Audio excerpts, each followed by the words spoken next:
Fala aí pessoal, hoje é um vídeo diferente do clube, não da maneira que eu esperava, que eu gostaria, mas desculpa o barulho da chuva, vou tentar ver como ele fica depois da edição, mas eu estou numa situação bem turbulenta da minha vida, eu estou com questões pessoais, minha mãe, uma coisa muito grave que aconteceu, meu pai. O trabalho tá no ritmo dele, eu tô véspera de lançamento, terminando obra de um apartamento para a gente se mudar, e umas questões de saúde também, então tá tudo muito misturado e eu fiquei mais de um mês sem tocar o clube. Não sei sinceramente se eu vou ter o pessoal no próximo encontro, mas chega a um certo limite que não tem para onde fugir. Eu acho que se eu me colocasse em mais alguma situação complicada, me adoeci, tô gripado ainda. Uma situação complicada, talvez eu adoeceria mais ainda, porque eu não lembro, eu acho que nunca passei por uma turbulência tão grande. Já passei por situações muito complicadas, doloridas, até mais doloridas do que isso, mas tudo isso ao mesmo tempo complicado.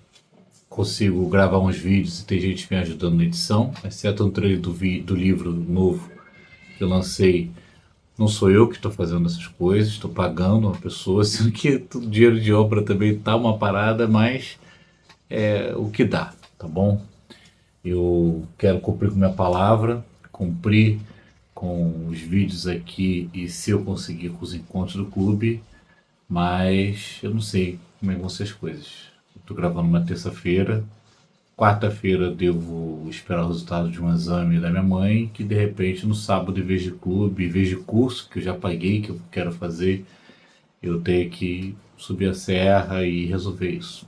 Então, não tem muito o que trazer para vocês, para me desculpar. Então vamos direto ao ponto. Essa é a primeira meta da parte 3 do livro. Estamos chegando à parte final. E eu acho interessante, eu gostaria de ouvir o feedback das pessoas. Eu acho interessante que há uma mudança de ritmo aqui que não sei se agrada a todos. Então, a primeira coisa que eu quero trazer aqui é o título, Os Esquecidos. Eu estou olhando para cá que tem minhas anotações, tá? Na página 119 do livro físico, não sei se no digital está assim também, a última fala do Kirk nesse capítulo, ele fala que é bem-vindo ao verdadeiro ciclo final de Argos, esse é o ciclo dos numerados esquecidos pela humanidade. Óbvio que nem todo mundo vai estar atento a cada detalhe de cada palavra que eu escrevo, mas seria legal, né, interessante a pessoa quando ela capta, assim como quando eu capto uma brincadeira de um autor, uma referência, uma auto-referência do autor. Isso é muito legal, então eu gosto de botar isso nos meus livros. A gente entra agora numa fase que os tablets estão mais conceituais, estão mais discutindo conceitos menos materiais, e é também por conta da evolução do debate que acontece aqui no livro. Então você já conhece as regras de Argos, você já conhece a estrutura de Argos, já conhece os personagens. Então, como o Argos enxerga violência, que é o primeiro aqui. Então é isso que eu quis trazer nesse texto do tablet aqui. E outra novidade que aqui em cima passa a entrar a cronologia do que realmente aconteceu no nosso mundo, né? Até chegar aqui em Arcos, até chegar no período que a gente sabe que ele chegou. É uma mistura de problemas e novidades que vão acontecendo, que compõem também parte da história para quem prestar atenção. Tem coisas aqui que interagem com a história, não é só uma curiosidade. Então, eu construí pensando nisso. A gente começa novamente com esse Bom Dia Argos, né, capítulo 24. Temos uma passagem do tempo, que é... Eu tento não dizer passou o tempo, mas eu provo, passou o tempo facilmente, né? Porque eu falo do cabelo branco, das dores na coluna dele e tal. E como ele está entregue ali nas mesmas notícias, na mesma rotina, A gente começa a questionar quanto tempo que ele está nessa rotação, sendo que a ideia dele de ser promovido era fazer parte desse plano todo, desse resgate Agostini. Ele está conformado, né? E ele vai para o Novo Umbra, ele é o tutor de memórias, ele está trabalhando na sincronia com a padronização dos ecos, que vai ser importante mais adiante. Mas por que ele está entregue assim, né? Eu acho que isso acontece com todo mundo. A pessoa entra idealista, com uma vontade e tal, mas a gente acaba engolido pela própria realidade, engolido pelos próprios limites, engolido pelo cansaço das próprias lutas. Então é normal isso acontecer, né? Eu não acho que é algo impossível, execrável da parte dele. Eu acho que é algo que pode acontecer, algo natural. Infelizmente aconteceu com ele. E que acontece com todo mundo. Então eu fecho na minha cabeça esse capítulo, né, a minha intenção é que haja um questionamento. E aí? Por que ele se entregou aí? O que ele faz a partir daí? O que precisa acontecer para tirar ele dessa inércia? Né, a gente veio para o capítulo 25, capítulo que deu muito gosto de escrever, pela complexidade, pelo conflito ali, que é um capítulo que começa com Jeremy comendo um bife, que a gente descobre até que tem uma câmara pecuária em Arcos. Então, se nas discussões do grupo começaram a perguntar de onde vêm as coisas, elas vêm de Argos. Tem muita coisa acontecendo lá que eu sou da teoria que a gente pode completar certas coisas que o autor cria. Ele não tem que dar cada parafuso onde é. Na ficção científica exige-se mais, mas não é obrigatório cada parafuso ser explicado porque o leitor é inteligente o suficiente para complementar.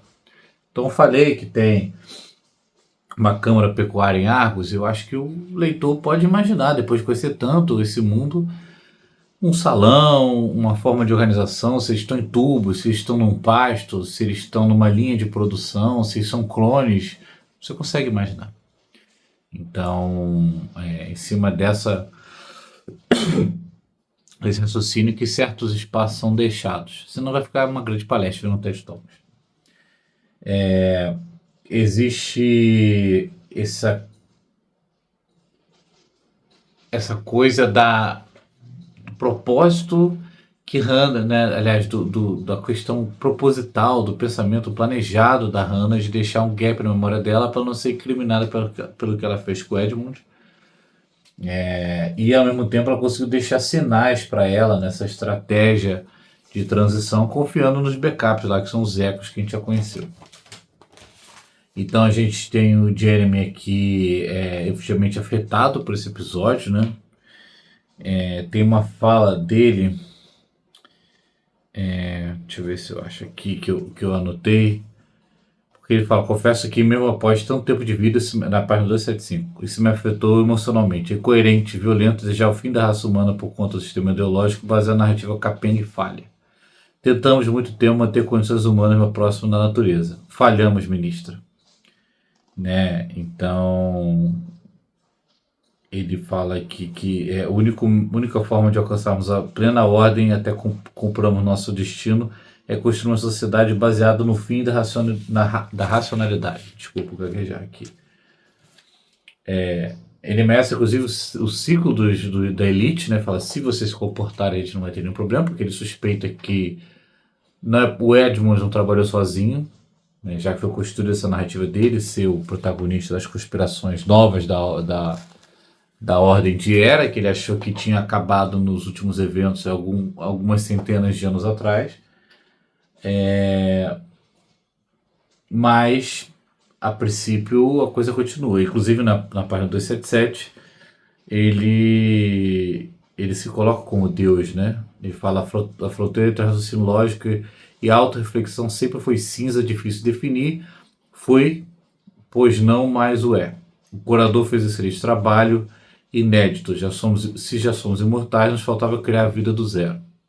Por lhe digo, hoje criamos almas do zero, baseados nos preceitos lógicos da codificação das antigas inteligências artificiais. É irônico, não? Elas foram baseadas no nosso funcionamento, o futuro da humanidade será construído nas mentes construídas da lógica delas. Tem uma repetição de palavras que me incomoda aqui. Aí ele fala: fantástico, somos deuses de Argos. E é um herege. A Hannah sente essa dor aí, mas ela não pode se entregar dentro da própria ideologia naquela situação. E a gente contempla esse momento de brutalidade que ele mostra total controle, pelo menos até o momento, até a gente acha, sobre aquela nova formatação dos numerados.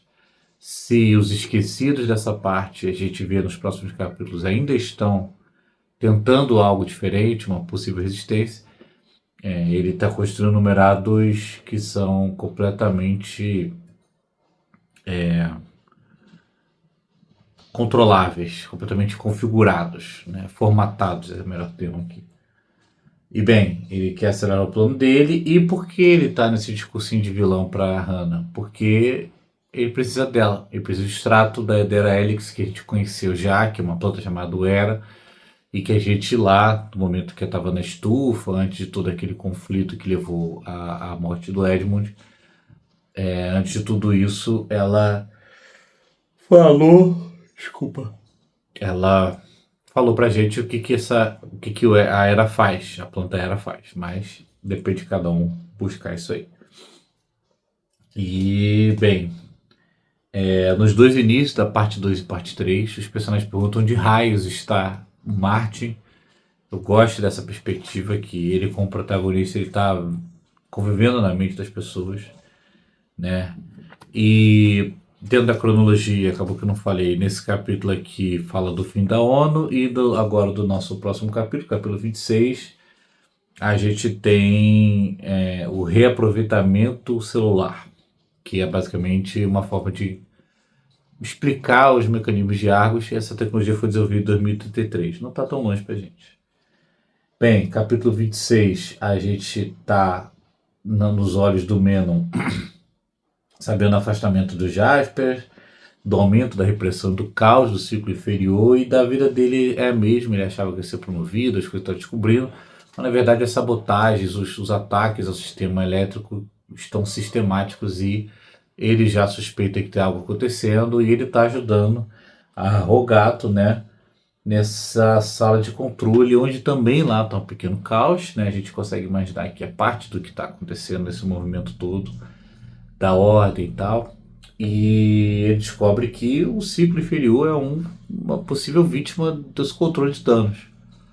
Se a gente no capítulo anterior sabe que o Jeremy entende que ele pode repovoar da maneira que ele quiser, reaproveitar os ecos e trazer novas pessoas, a gente sabe que as pessoas são bem descartáveis aqui, agora perdeu-se até o filtro de mostrar isso na frente de um inferior, porque entende-se que eles são inferiores, então existe a separação.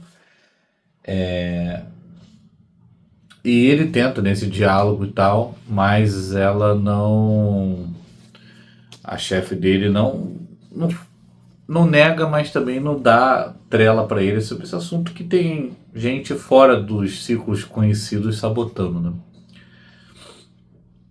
Bem, aí o Tablet fala um pouco da promoção, meio que uma ironia em cima do que a gente descobriu sobre o presente do Menon, mesmo depois de tantos anos. E a gente vem para o capítulo 27, do Martin perturbado pelas... Aliás, primeiro a gente tem aqui da questão da oxidação celular, para ver se doenças degenerativas, né, na cronologia do mundo aqui, mas tem o Martin em conflito, perturbado, trabalhando na memória, sendo revisitado pela própria memória que trouxe a dissonância inicial que jogou ele nessa loucura, nessa aventura, né, que é a memória do carro. Que ele foi o algoz dessa memória e ele está trabalhando na sincronia e falha completamente, né? Ele tem um ataque de pânico ali, deixando o setor da ativação, uma ansiedade e tal, e se faltava alguma coisa para retomar o caminho dele, essa sensação de potência, essa reconexão com a memória que fez isso tudo com ele, que disparou tantas coisas na vida dele, tanto conhecimento, tantas aventuras, tanta dor. O que faltava para ele é lembrar do toque da parede no que Augustine trouxe para ele. A gente vai retomar daqui a alguns capítulos isso, né? Então, esse contato traz ele de volta também ao momento de conflito que ele teve lá no dia que lá no Umbra ele foi confrontado por Augustine. Então, se o chão não resolve, né, tem uma passagem aqui dessa forma, as paredes resolveriam. Ele até acha que escutou, porque a gente entende que ele está sendo observado de uma maneira ou de outra, né? Então, existe uma segregação ali dos numerados, mas isso aí é papo um pouco mais para frente. Mas ele se reconecta com esse fato assim. E aí, na página 292, depois dessa coisa do cérebro dele se reconectando, né? Quando a gente tem esse corte aqui no capítulo, no final da 292 ele fala que precisava de alguma forma de ondas organizadas, alteráveis pela ação humana, mas potentes o suficiente para extrair o que havia de mais profundo das almas de Argos. Para isso precisava trabalhar. Eu não vou dizer ainda o que é esse comportamento aqui de ondas organizadas, mas quem sabe alguém aí me diz depois no box, no comentário aqui, ou nos próximos encontros, se tudo der certo, vai acontecer, o que achava, o que acha que são essas ondas aqui. Bem, ele teve essa noite apática no Umbra, novo, né? E ele resolve reentrar no ciclo anterior dele. Ele tem esse choque, esse deslocamento, que é uma discussão muito interessante que acontece quando a pessoa muda de país ou de ciclo social, e que ela, quando retorna, né, vamos usar o exemplo do ciclo social, tem um episódio na Naruto muito interessante sobre isso. A pessoa veio de uma pobreza, consegue uma ascensão social, né, sai da casa da família e vira uma classe média. Ela não é da classe média, ela não nasceu da classe média, digo psicologicamente. Então ela se sente deslocada daquela classe a certo ponto. Ao mesmo tempo que ela experimentou outro tipo de vida, outras perspectivas, outra forma de enxergar a vida, quando ela volta também para a classe de origem, ela também se sente desconfortável. Então ela não tem um lugar exato. Então Martin, como promovido, mas tendo vivido esse ciclo intermediário, ele está nesse não lugar dele. Tem esse desconforto, ainda mais no ciclo inferior, muito pior de quando ele saiu. Então o elevador sufoca ele, a coisa toda da repressão que ele percebe, mas ele tem o privilégio de não ser um inferior pela cor, pelo número dele. Ele passa a ter esse conflito eterno até que ele chega no Umbra e Meno e Jasper estão lá, tem aquele diálogo, aquele encontro, aquele conflito. E aí pergunta pra ele, né? Esse é o sinal? Ele, que sinal? Não, que a Crase teve aqui, não fala a Crase, né? A 993 e tal. E aí, deixa eu ver aqui que eu anotei aqui na página 298. Ah, sim, no final do capítulo, que ele fala. Ele fala que, cara, não há plano, tentaram me recrutar, mas não consegui descobrir nada do livro. Apesar dessa virada dele no último capítulo, ele ainda tá meio descrente, vamos usar esse termo. E aí ele fala, ela se foi. E aí o Jasper fala, se foi porra nenhuma. E pior, ela tá sequelada. E ele fala, ela voltou, não é ela tá viva. Ela voltou porque ele já sabe de tudo, dos mecanismos, né? Então a gente tem a saída deles pra lá. De novo, eu pulei a cronologia, me desculpa. Complicado, o cérebro tá daquele jeito. Mas... não, eu falei da radiação, né? E aqui fala da praga que destrói grande parte das safras de grãos do planeta. Então a gente começa a construir o que aconteceu no mundo, né, anterior a Argos. Porque degringolou a ponto de todo mundo ter que estar em Argos. E eles avançam, ele tá numa coisa meio fora da casinha, não tá se importando muito com o impacto. No trajeto eles têm esse debate, essa discussão. Deixa eu passar minhas anotações aqui.